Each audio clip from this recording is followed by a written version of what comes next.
අද අපි ප අකුර ලියමු.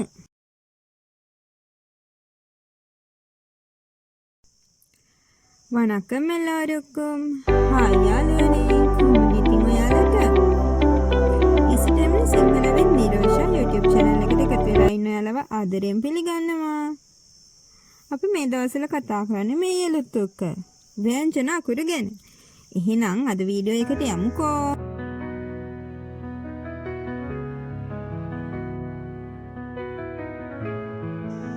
අපි ඉස්සෙල්ලාම උට්ට අකුර ලියන්න ඉගෙන ගත්තා. අද දෙවෙනි අකුර අල්පා යන්න. අද අපේ දෙවෙනි අකුර තමයි ලියන්න යන්නේ. අපි කලින් දවසේ ඉගෙන ගත්තා උට්ට අකුර. අද ලියන අකුර බලමුකෝ. අදත් ලියන්නේ රූල උඩින් පටන් ගන්න අකුරක් තමයි. මෙතනින් පටන් ගත්තා. මේ පැත්තට රෝල දිගේ ගියා. ආයි මෙතනින් උඩට ගියා. රෝලෙන් නැවැත්තුවා. හරිද? අකුර පැහැදිලිද? මෙතනින් පහළට ආවා. මේ පැත්තට ගියා. මෙතනින් රෝල උඩට ගියා. දැන් අපි මේක මේ යෙලුතු කළ එකක්. ඒක නිසා හල් කිරීම තියෙනවා. අකුරට උඩින් මෙන්න මෙහෙම තියෙනවා. හරිද? අය පාරක් බලමු නේද අපි? මෙතනින් පටන් ගත්තා. මේ පැත්තට ගියා. මෙතනින් උඩට ගත්තා. හල් කිරීම තිබ්බා. මොකක්ද මේ අකුර? අල් පයන්න. උප් අකුර. මෙයාට තව ශබ්දයක් තියෙනවා. බ ශබ්දයක් තියෙනවා. තවත් එකක් තියෙනවා.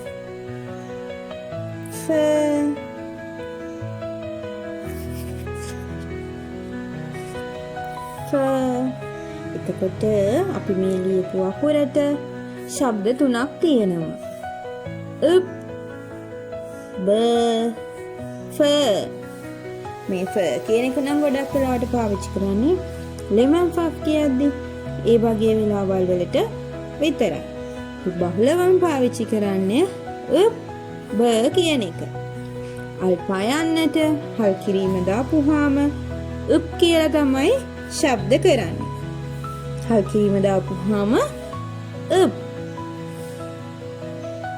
හල් කිරීම අයින් කරපුවාම තමයි ප, බ, ෆ කියන ශබ්ද එන්නේ. හල් කිරීම තියෙනකොට උප් කියලා විතරයි අපි කියන්නේ. හල් කිරීම අයින් කරපුවාම ප, බ, ෆ කියන ශබ්ද ටික තියෙනවා. එහෙනම් අපි මේ වචන වලින් පටන් ගන්න අකුරු වලින් පටන් ගන්න වචන ටිකක් බලමුකෝ. පළවෙනි වචනය අප්පා. අප්පා තාත්තා. අප්පා. අපි කතා කරපු අල්පා යන්න වචනේ මැද්දේ තියෙනවා. ඊළඟ වචනේ අප්පම්. අප්පම්. ආප. අප්පම්. කප්පල්. කප්පල්. නැව. කප්පල්. බලන්නකෝ අල්පා යන්නයි පයන්නයි එක ළඟ ආපුවාම අපි උච්චාරණය කරන්නේ උප්ප. අපි දැන් බලමු හල් අකුර නැතුව මැදට ආපුවාම හරි මුලට ආපුවාම හරි කොහොමද උච්චාරණය කරන්නේ කියලා. පළම්. පළම්. පළතුර. පළම්. දැන් තියෙන අකුර මුල.